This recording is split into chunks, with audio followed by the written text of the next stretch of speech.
माती खाणारा चावलत आहे. वीरभाई कोतवाल अर्थात माथेरानचा सुपुत्र विठ्ठल लक्ष्मण कोतवाल आपल्या 31 वर्षाच्या अल्प आयुष्यात आपल्या भारत मातेसाठी रक्त सांडून सेवा करणारा शौर्यवान स्वातंत्र्य सेनानी. 1 डिसेंबर 1912 रोजी रायगड जिल्ह्यातील माथेरानच्या एका गरीब कुटुंबात जन्मलेले कुशाग्र बुद्धिमत्तेचे भाई देशप्रेमाने भारलेले.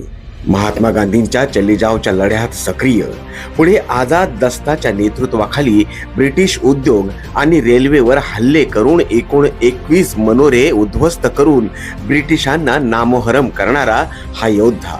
अखेर भूमिगत क्रांती चळवळीच्या या प्रणेत्यास 2 जानेवारी 1943 रोजी मुरबाड येथे ब्रिटिशांना त्यांचा सुगावा लागला आणि तेथेच भाई कोतवाल व वीर हिराजी गोमाजी पाटील यांनी शौर्याने लढता लढता वीरमरण पत्करले. भाईंच्या याच बलिदानाची कृतज्ञता नवीन पिढीपर्यंत जागृत ठेवण्याकरिता माथेरान सुपुत्र व ई रिक्षाचे जनक, सामाजिक कार्यकर्ते, पर्यावरण प्रेमी सुनील शिंदे सर यांनी 1947 मध्ये मुंबई महानगरपालिकेने उभारलेल्या दादर येथील प्लाझा चित्रपटगृहासमोरील उद्यानाचं नामकरण हे वीर कोतवाल उद्यान व्हावे यासाठी पुढाकार घेतला.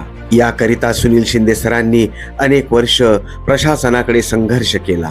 या कामी खासदार डॉक्टर श्रीकांत शिंदे यांचे मोठे योगदान लाभले. नगरसेविका प्रीती पाटणकर यांच्या ठरावाला अखेर सर्व पालिका सदस्यांनी एकमताने सहमती दर्शवल्याने उद्यानाचे नामकरण वीर हुतात्मा भाई कोतवाल असे समर्पक करण्यात आले.